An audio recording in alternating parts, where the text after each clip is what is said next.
Hey everybody, today is Monday, April 8th, and today's lesson is entitled A Trained Heifer, and the memory text is found in Hosea chapter 12, verse 6, which reads, "But you must return to your God, maintain love and justice, and wait for your God always." The second metaphor that we're going to be looking at in the second half of the book of Hosea is the comparison of Israel to that of a trained heifer. And this comparison is found in Hosea chapter 10, verse 11 through 13. And the text reads, "And Ephraim is a heifer that is taught and loveth to tread out the corn. But I passed over her fair neck.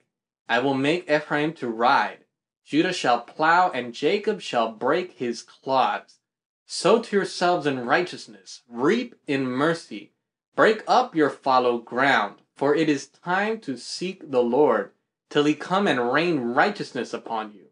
Ye have plowed wickedness, ye have reaped iniquity, ye have eaten the fruit of lies, because thou didst trust in thy way, in the multitude of your mighty men." Here we see that Israel is compared to a trained heifer that enjoys to trod the corn. And the lesson actually explains that it enjoys to trot the corn because as it's trotting, it likes to eat the corn on its way because it has no muzzle over its mouth. Now, being trained, the heifer had a specific task to accomplish, and it was not part of the plan of the trainer that this heifer consume the corn as it is threshing it. In the same way, God had a plan for Israel to accomplish. God had a plan for Israel to be a blessing amongst the nations. He had given Israel the oracles of truth, the temple of God, the 10 Commandments, prime real estate in the Middle East where it could have easy access and influence to the surrounding nations. But Israel took all that it received just to satisfy her own desires. Israel became self-centered and could not see the wants of the surrounding nations. Once Israel forgot her God, she forgot her purpose, and thus consumed all of the resources that God had planned to use for the blessings of others. This is a lesson that we should take heed of when we do church. For leaders, when we make our plan for our budget of the year, not only plan a portion of our money to make great feasts or socials or great plays and programs or concerts, but when the Lord audits our resources, he's going to look to see when was the thirsty soul satisfied. When did we take our resources out of the church and to the poor? When did we take the gospel out of the walls of this building and preach it around the world? As individuals, we must also be prepared to render an account for our resources. God has put us in position to help others, and I'm reminded of the Good Samaritan, that unlike his predecessors, when he saw the opportunity to help, he responded immediately. Financially, physically, spiritually, he did all that he could to help this individual. And not only did he take what he had in his pocket, but he was prepared, trained to render service unto the needy. We are our brother's keeper. Are you ready to service when you see the need arises? Or do you only budget enough for your needs?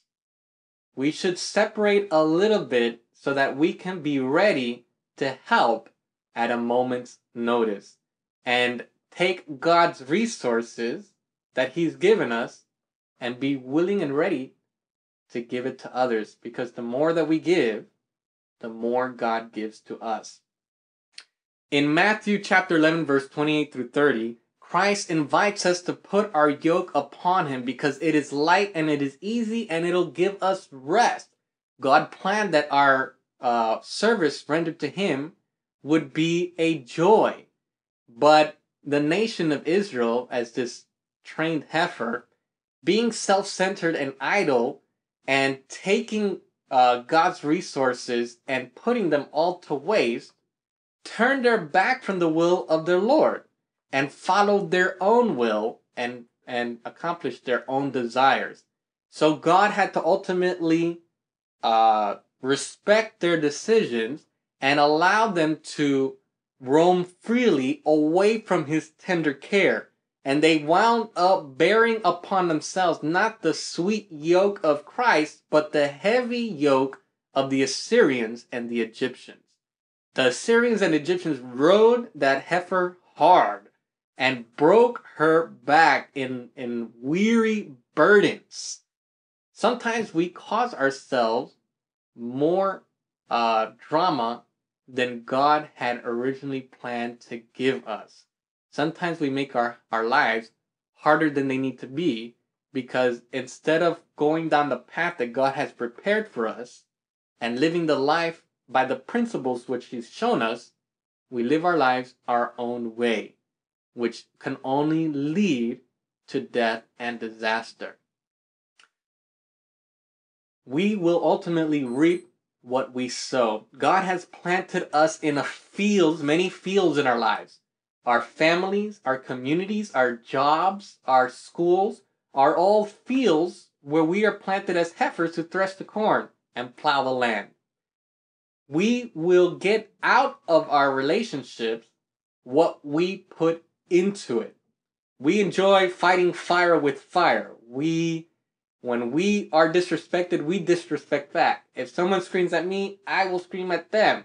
Eye for an eye, tooth for a tooth, right? But our Lord and trainer showed us by example that his way is to turn the other cheek, overcome evil with good. He showed us that only love can awaken love. And by example, taught us his way and his will. But how many of us take what God has given us, and instead of going his will and his way, we react in our way? If we want to see our families flourish, if we want to see that stubborn husband convert into a loving husband, if we want the most out of our jobs and our schools, we need to put our hand to the gospel plow, and we need to sow the seeds of love, joy, respect, humbleness, meekness, and then we will receive joy from these fields and righteousness from God. God has given you influence over many people in his vineyard. He wants you to help your husband on his way to the Lord. He wants to help your children on their way to the Lord. Help your co-workers, your students, your employees, as they are on their path to live a life for Jesus Christ. Are you ready to give? Are you living to serve? Or are you an idle heifer, just enjoying to thresh the cornfield because you're consuming all of God's resources for yourself? The lesson ends with this thought. Read Christ's invitation to take his yoke upon ourselves. How can learning from Christ to be gentle and humble in heart help us to find rest for our souls?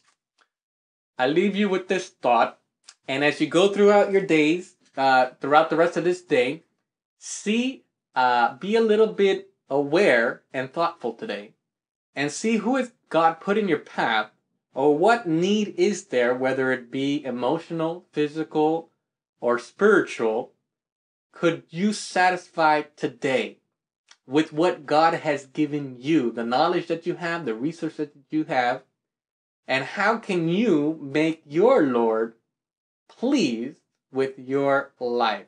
And how can you receive joy from receiving the yoke of Christ in what you do today? Thank you for joining us and being a part of this lesson. Again, I enjoy your comments. I enjoy this community of learners and seekers. I look forward to seeing everybody tomorrow. To have a blessed day.